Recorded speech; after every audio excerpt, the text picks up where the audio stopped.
Play Tiny Tim in A Christmas Carol. God bless us, everyone. That was it. Tiny Tim. This huge UFC champion to get up. Tiny Tim. But it's all about that voice, that crazy roommate that we all have, and learning to step behind it. Let it say whatever it wants to say. It doesn't mean I have to react or respond or even engage.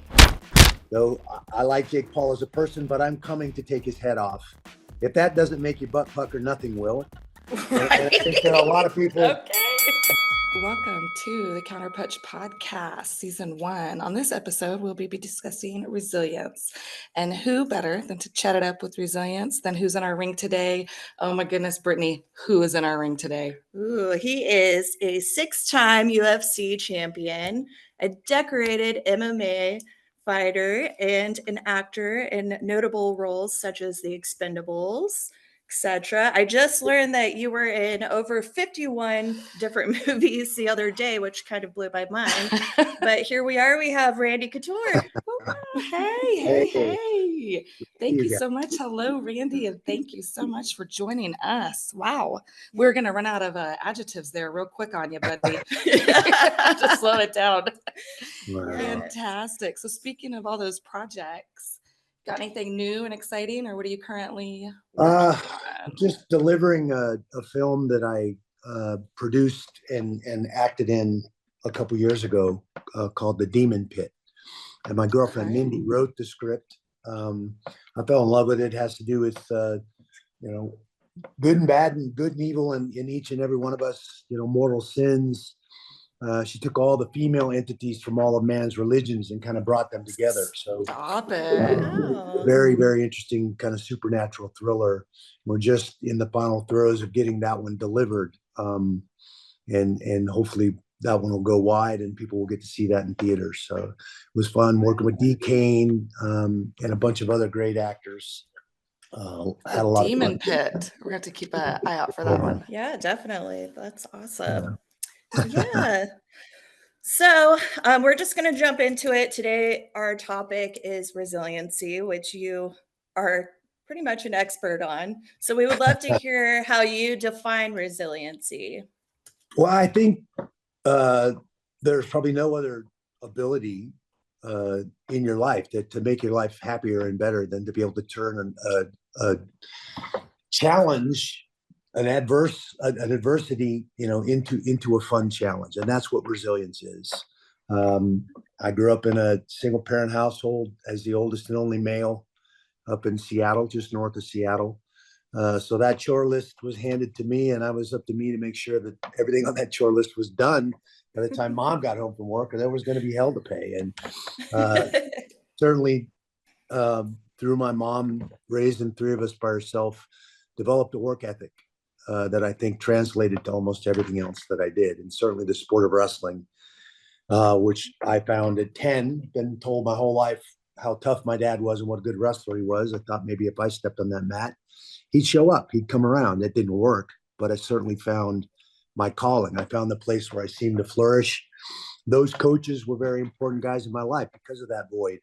When I needed to kick in the ass, they were the guys to step up and do that. And when I needed an arm around the shoulder and say, hey, it's going to be all right, you're going to be fine, they were the guys to do that too. So I think just through that family setting and that dynamic, I had to develop some resilience, some ability to recover. You're going to get knocked on your butt. There's no way around that. That's life. And this is why I think athletics is so important for our children, because they teach you not only how to win gracefully, but how to lose gracefully. Because that's life. You're going to get knocked on your ass. How you respond to that is really a tribute to your character.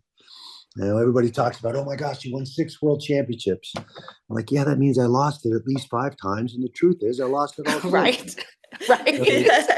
Championship spirit is not about winning all the time. It's about how you deal with the adversity of losing, of getting knocked on your ass and figuring out how to come back from that. Not just come back, but come back better. Figure out what you did wrong. Get back out there. Get back on that horse, if you will, to use a metaphor, but get back up and come back and not only be a better athlete for me, in my mind, but a better person at the end of the day.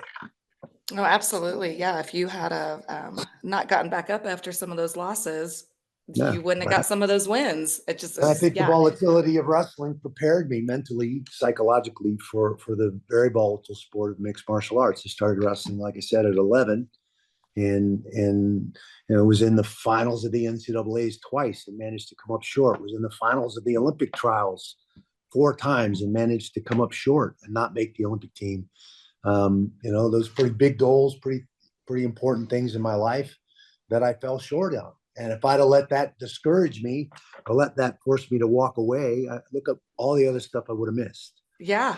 No, So, absolutely. Your failures pretty much propelled you into successes. and it's about how you respond to that adversity that's important.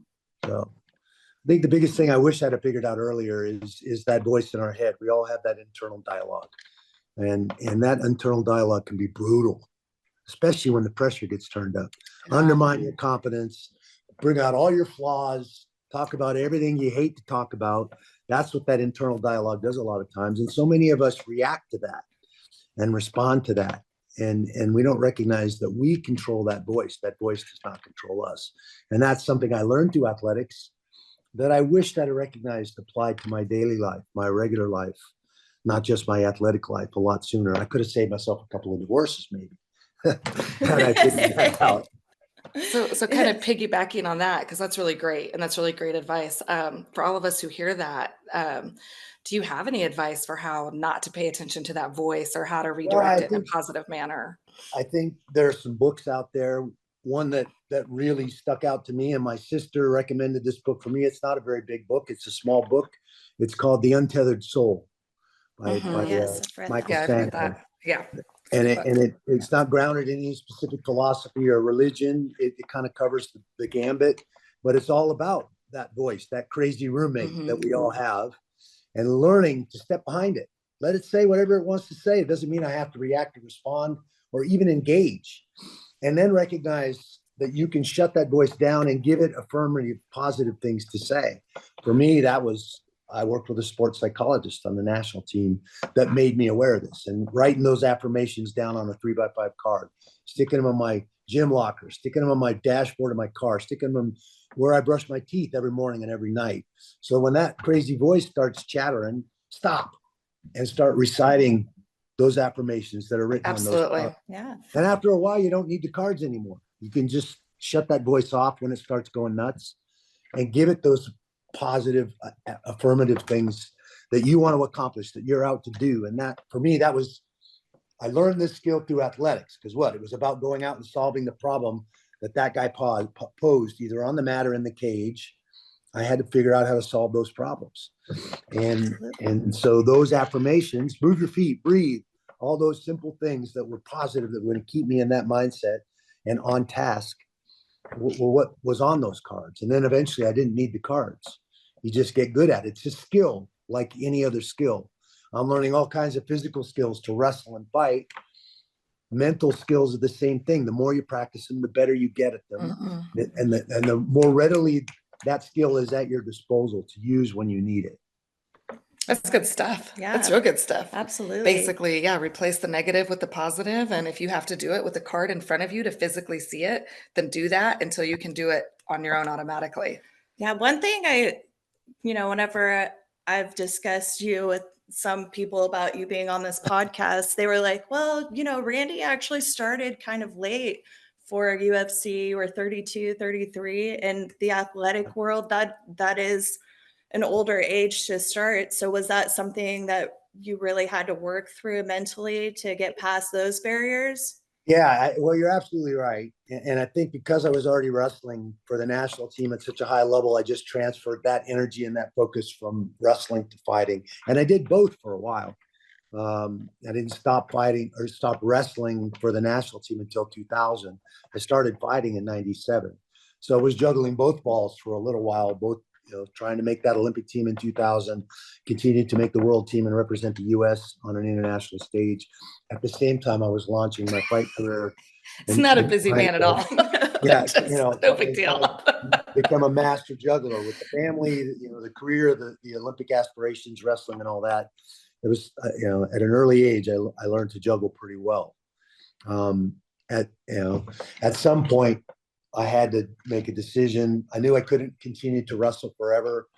I certainly wasn't making any money wrestling. It was just an aspiration, something I loved, a sport that like I said, I found myself in that sport, on that mat, out in the center of that mat. I figured out who I was in a lot of ways. So that same mindset and focus just transferred to fighting. All those same mental skills and physical skills had a direct application to my abilities in the sport of mixed martial arts. And so I wasn't worried about age. It was just a number as far as I was concerned.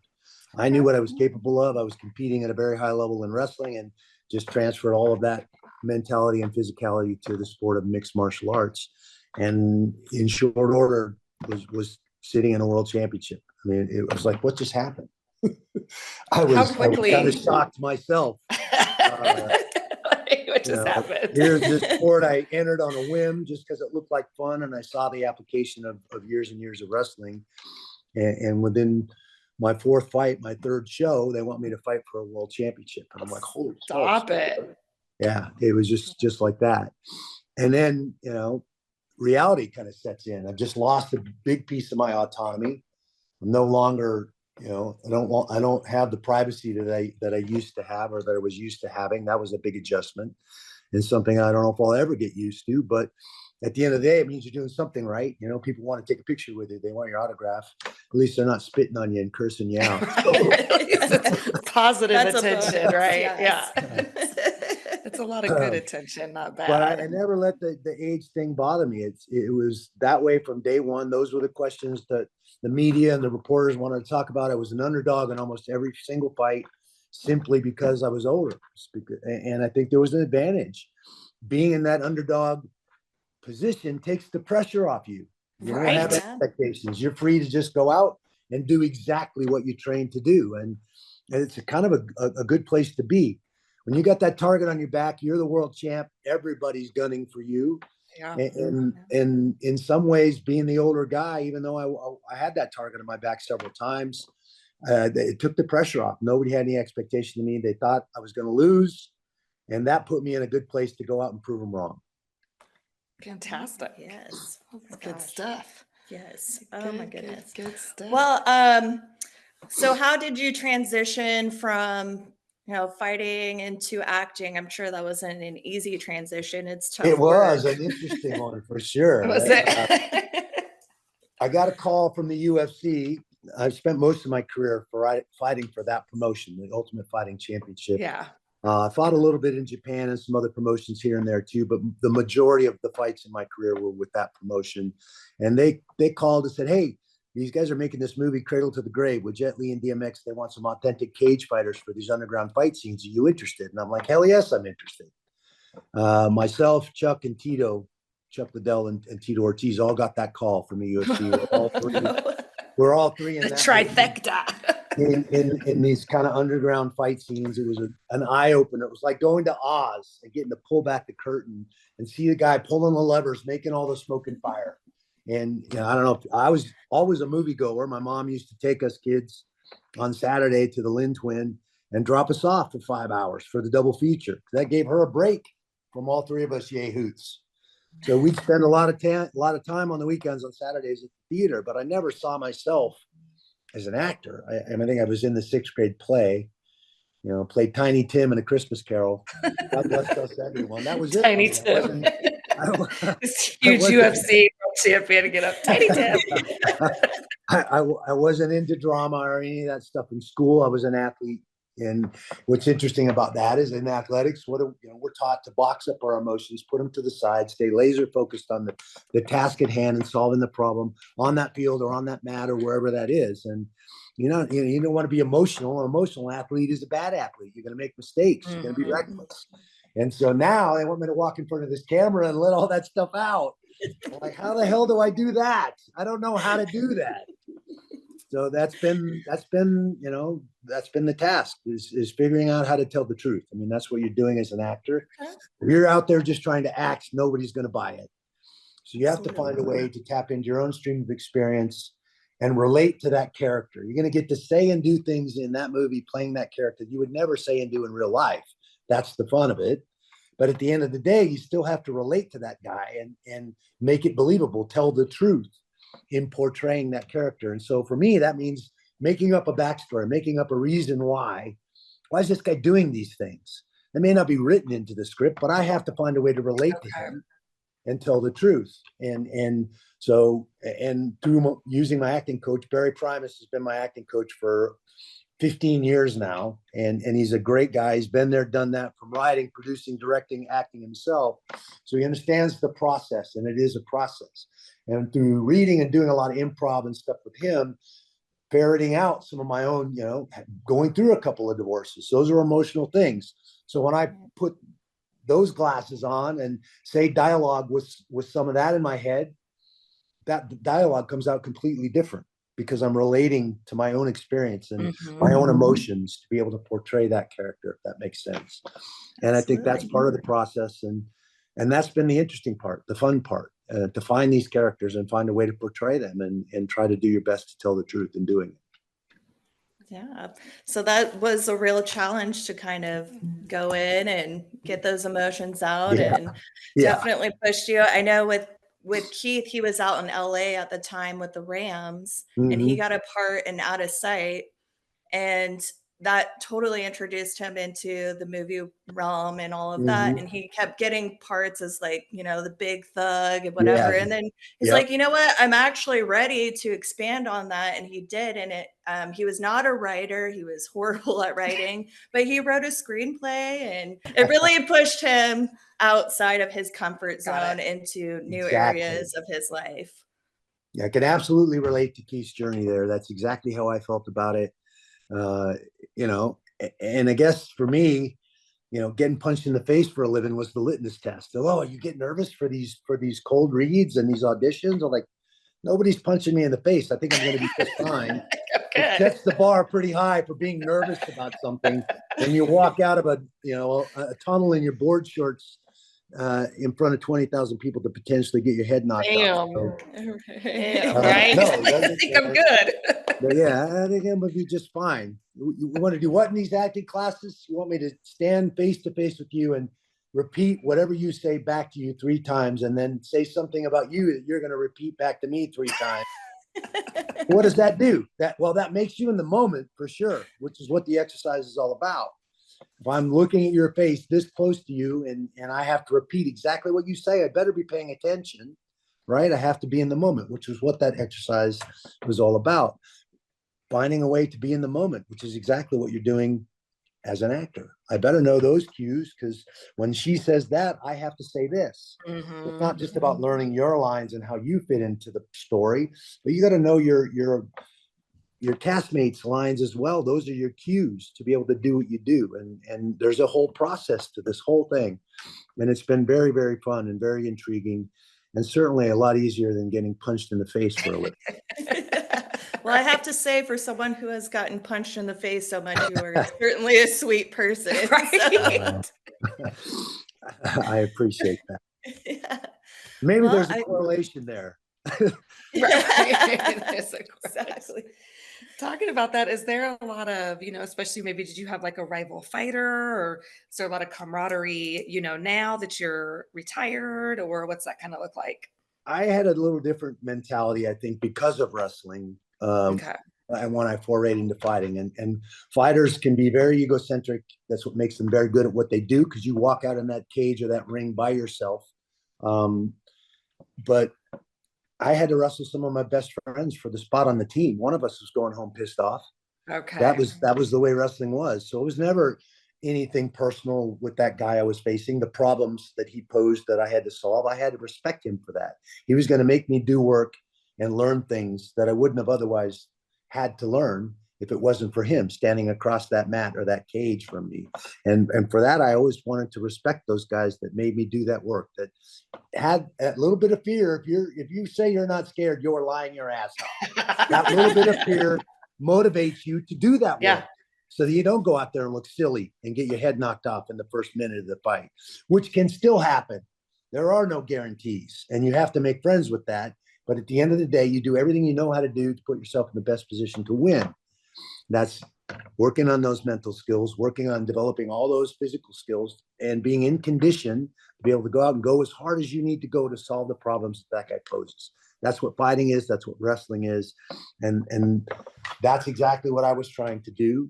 And I could never let age or any of that other stuff distract me. The media, all the rosy media stories and everything else about, oh, the old guy just won it again, or any of that stuff. But we can't buy into any of that. You got to let all that go. Keep it as simple as possible. Break it down to its absolute base and stay focused on the things that you can control. The rest of it has to go. Well, that's It's only great for gonna- resilience. Yeah, That's control great. the That's really, controllables. really good stuff Yeah. for resilience. Just Love break it. it down. So I'm gonna have to put you on the spot because we are talking about fighters and fighting, right? And what, just your opinion, we got to talk about it, right? Because it's bringing boxing back forefront. And you already know what I'm gonna ask.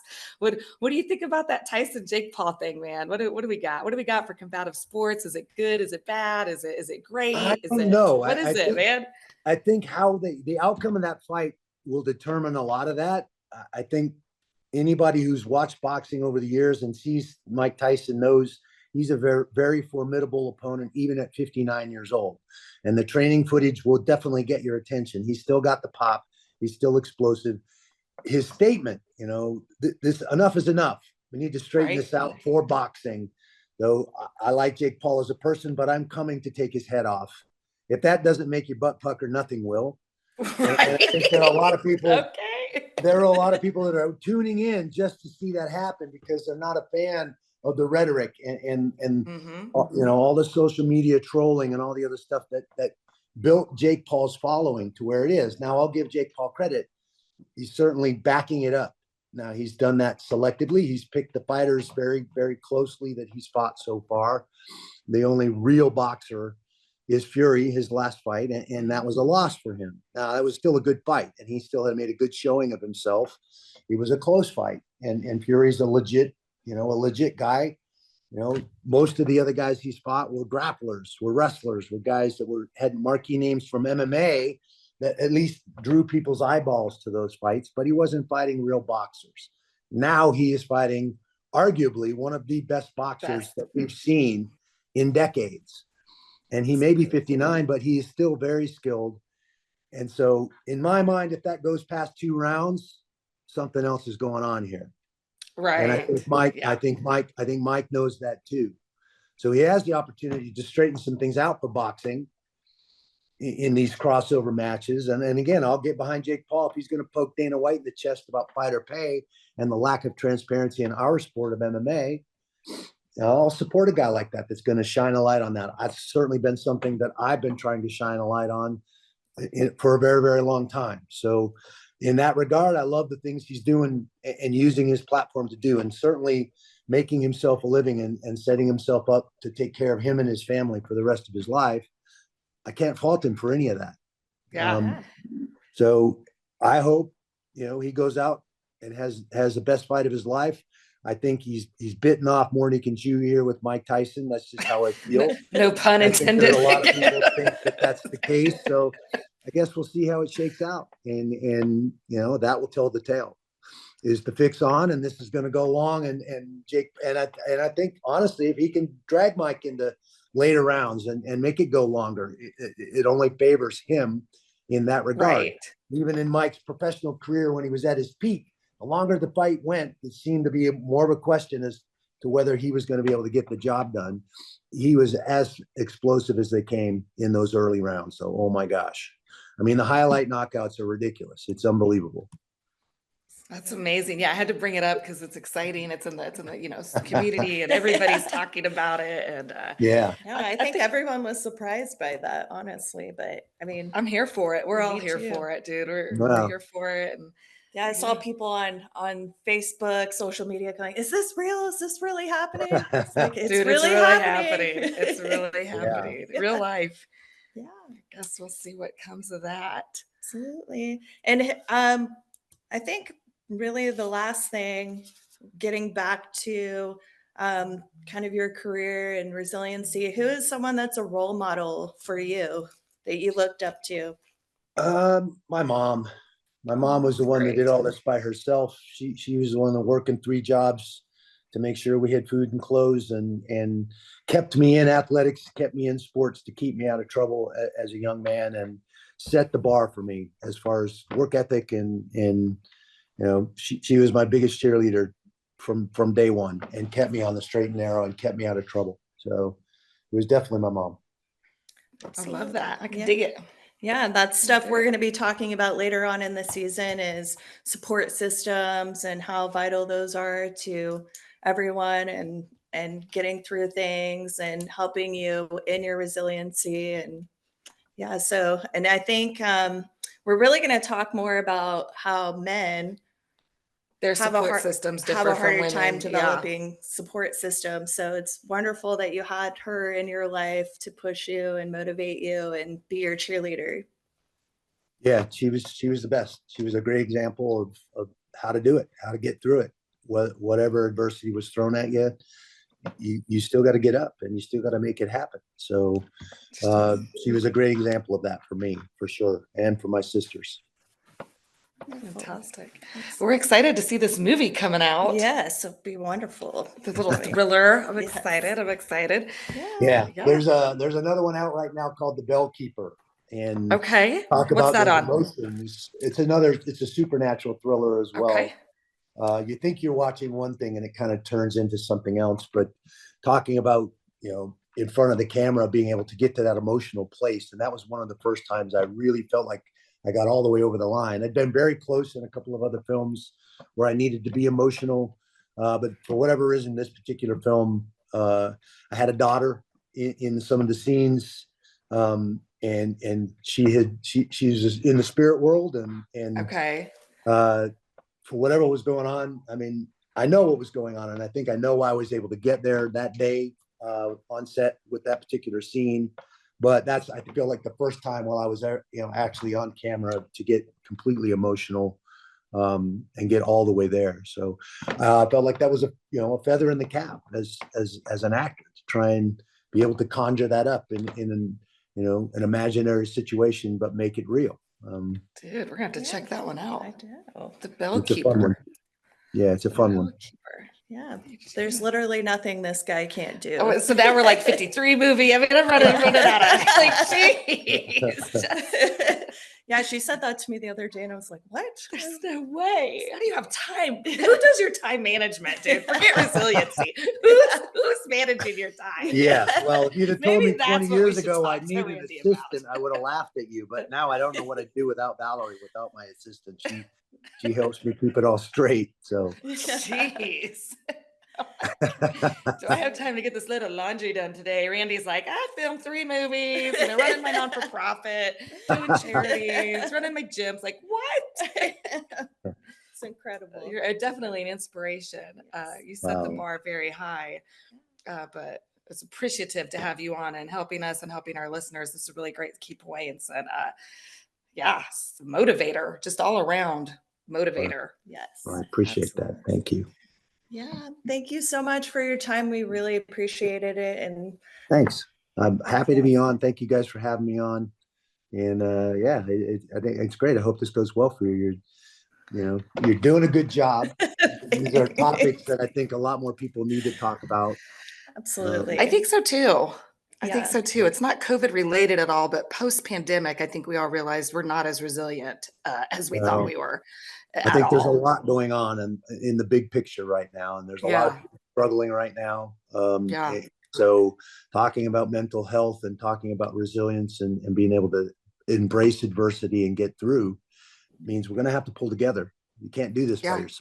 You're going to have, like you said, that team to get you through, and be able to lean on people and be able to have people lean on you at some point at the same time. So I think it's all important right now. Yeah, hit the nail on the head on that. Yeah. And I think resiliency is a topic that, even if it is being talked about a lot, just keep talking about it. Keep the ball rolling. Let's go. Yeah, I think it helps. Find those outlets, find those people that you can be around, that you can let all that stuff out. I mean, this is what we do at MVP. Emerging Vets and Players is one of the foundations that I run the Nevada chapter out of my gym. And every Friday I've got 50 bets that show up, and some retired athletes, because that transition for both of us is very similar. And they show up on the mat not only to work out and feel good and sweat a little bit, but then we sit in a huddle, and that peer-on-peer counseling where we all speak the same language. There's nobody else in there. We've all taken an oath or made that commitment to that uniform, whether that was a military uniform or that whatever your sport was. For me, it was board shorts and gloves, but I wore both those uniforms. I was a soldier as well and walked away from that. And that transition is rock full of self-medication, adrenaline seeking, all kinds of things, because I mean, you sit by some of these guys and like, man, who am I now? You don't know who or what your purpose is. And we all need that purpose, that thing that drives us, that motivates us to get up every morning, to feel like you're contributing and helping other people in this society. So having that peer-on-peer counseling and that safe place and that team, a group of people that if you get stuck, you can call and say, hey, I'm struggling and I need a little help. That's a very, very important part of this whole thing in dealing with resilience and recognizing transitions. Being able to help others is a great purpose. It's why I started this foundation. Wearing that uniform for 6 years as a 19-year-old till I was 25, and then deciding to go to college was a very formative time of my life. And now, looking back, now I realize how important that period of time was for me, and how much I grew and learned about myself when I was wearing that uniform. And now, since 9/11, get a chance to give back to some of those men and women that have had to put their butts on the line since taking that same oath that I took. Yeah. And Dude, that's fantastic. I never had to do that. I wore that uniform 6 years. I never had to step out on the combat field and have somebody shoot at me or shoot at somebody else. I can't even imagine. I can't imagine, honestly, but I never had to. And there are a lot of men and women that have and that struggle in transition, coming back and trying to become contributing members to our society again after they've taken that oath and put themselves in harm's way. Oh, that's amazing that you provide this resource to these people. It's pretty cool. It's been very powerful, honestly. It's been motivating to rub elbows with some of these men and women that have taken that same oath I took and have had to put it on the line and do the things that we train to do. Same with those athletes and recognizing their transition. Sit by a guy next to a guy like Tony Gonzalez, who was arguably one of the best tight ends in the sport, and say, man, 2 years ago, I was Superman. Now who am I? To have a man like that break it down like that, very, very powerful and poignant. And you have to scratch your head and say, yeah, man, I totally get it. So what is that new purpose? Who are you going to become now that you're not walking out of that tunnel and in that football uniform anymore? How are you going to continue to contribute? Right. Because they probably feel like a piece of their identity is gone now. Exactly. Right? Huge piece of your identity when you leave that uniform. And that's a struggle. Don't care who you are. That's tough. Yeah. What do I do? What do I do with my time now? Who am I? Yeah. What does this look like? Well, thank you so much for doing that. There's certainly not enough of that out there, for resources like that out there for people. So, and I think just overall, you use your platform in such a wonderful way, and just thanks for all you do. That's exactly what you guys are building here, and I appreciate that. And I thank you for letting me be a little part of it. So thank you. Thank you. Dude, resiliency, dude, right there. It just is like next thing you know, he's gonna be in the dictionary right next to it. Randy, right there. That's him. Time he was a youngster on up. Yeah. Hey, thanks so much. I really appreciate you taking time out of your day and hopping on with us. You had some really fantastic stuff. Yes. Fantastic stuff. And we're gonna check out your movies, the newer 52 and 53. We're gonna check out number 52 and 53. Awesome. Well, thank you guys. Have a great day. You too. Good to see you.